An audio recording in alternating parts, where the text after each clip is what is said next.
नमस्कार मित्रांनो, इंग्रजी शिकायचं आहे? चला तर प्रॅक्टिस करूया. प्रॅक्टिस शिवाय इंग्रजी तुम्हाला बोलता येणार नाही.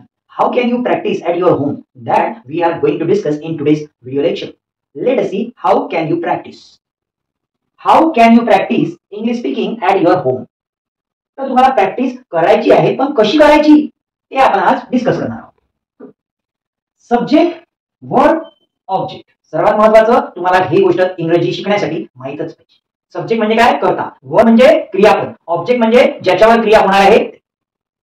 एक्झाम्पल घेऊया. एक एक्झाम्पल आहे, you learn English. You learn English. You म्हणजे काय? तू किंवा तुम्ही. लर्न इंग्लिश, तुम्ही इंग्रजी शिकता. तू इंग्रजी शिकतो किंवा तुम्ही इंग्रजी शिकता. आता मला विचारायचं आहे, तू इंग्रजी शिकतो का? तर कसं विचारायचं? Do you learn English? कसं विचारणार? Do you learn English? Do you learn English? तू इंग्रजी शिकतो का? नेक्स्ट, जर मला विचारायचं असेल, तू इंग्रजी कधी शिकतो? कधी? I want to know about the time when activity happen. कधी शिकतो? तर मी कसं विचारणार? When do you learn English? When do you learn English? व्हेनचा अर्थ काय झाला मग? कधी. ती ऍक्टिव्हिटी, जे काही काम झालेलं आहे, जी काही क्रिया झालेली आहे, ती कधी झाली ते मला जाणून घ्यायचं आहे. तर मी प्रश्न कसा विचारणार? When do you learn English? When do you play cricket? When do you go to office? अशा. Next, you do not learn English. तू इंग्रजी शिकत नाही. You do not learn English. तू इंग्रजी शिकत नाही, म्हणजे ती ऍक्टिव्हिटी तू करत नाही. तू इंग्रजी शिकत नाही का? Do you not learn English? तू ती ऍक्टिव्हिटी करत नाही का? ती क्रिया तू करत नाही का? असं जर विचारायचं असेल तर do you not learn English? का करत नाही? Why do you not learn English? Why. Why म्हणजे का नाही करत? Why do you not learn English? Why do you not learn English? तू ते करायला हवं असं जर मला सजेशन द्यायचं असेल तर यू शुड लर्न इंग्लिश. अशा प्रकारे आपण नंबर ऑफ सेंटेन्स कोड करू शकतो या स्ट्रक्चरच्या माध्यमातून. Just you need to follow this structure. आता आपण सिंपल प्रेझेंट टेन्सचा वापर करून असे वेगवेगळे क्वेश्चन काय फॉर्म होऊ शकते, बोलताना काय आपण बोलू शकतो ते डिस्कस केलं. आता बघूया प्रेझेंट कंटिन्युअस टेन्सचा वापर करून इंग्रजी बोलायचं आणि त्याची प्रॅक्टिस कशी करायची.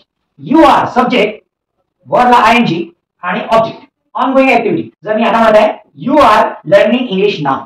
तू आता इंग्रजी शिकत आहे. सध्या करंटली ती क्रिया चालू आहे. You are learning English now. You are playing now. You are watching TV now. You are eating now. कोणतीही गोष्ट करंटली चालू आहे.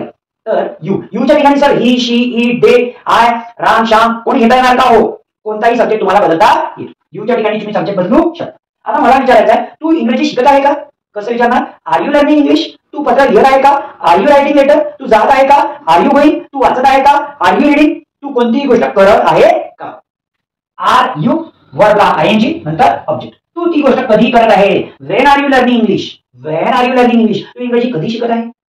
Next, you are not learning English. तू इंग्रजी शिकत नाहीये, म्हणजे सध्या तू इंग्रजी शिकत आहे का? नाही शिकत आहे. You are not learning English. तू इंग्रजी शिकत नाही आहे का? कसं विचारायचं? Are you not learning English? Helping वर्बला पहिले घ्यायचं. Are you not learning English? तू इंग्रजी का शिकत नाहीये? Why are you not learning English? Let me know why are you not learning English? मला कारण जाणून घ्यायचं आहे, तू इंग्रजी का शिकत नाहीये, ती गोष्ट क्रिया का करत नाहीये. तर मी वाय ने प्रश्न विचारणार. कशाने विचारणार? वाय. तर इथे आपण प्रेझेंट कंटिन्युअसचा वापर करून बघितलं की इंग्रजी कशी बोलायची, प्रॅक्टिस कशी करायची. आता बघूया प्रेझेंट परफेक्ट टेन्सचा वापर करून इंग्रजी कसं बोलायचं. सेम एक्झाम्पल कंटिन्यू करूया. You have learn English. You have learn English. Present continuous टेन्सचा वापर करून कसं करू शकतो आपण? You have learn English.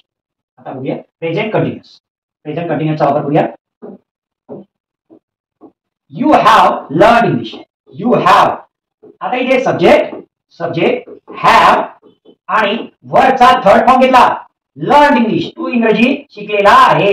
You have learn. याचा अर्थ काय? ती गोष्ट झालेली आहे. ती गोष्ट झालेली आहे. You have learn English. You have eaten food. तुझं जेवण झालेलं आहे. You have reach. तू पोहोचलेला आहे. I have reach. मी पोहोचलेलो आहे. एखादी गोष्ट जस्ट कंप्लीट झालेली आहे. In that case you need to follow the structure. Subject plus have किंवा हॅज आणि लर्न. इथे काय येणार? V3. इथे काय येणार? V3. तू इंग्रजी शिकलेला आहे का?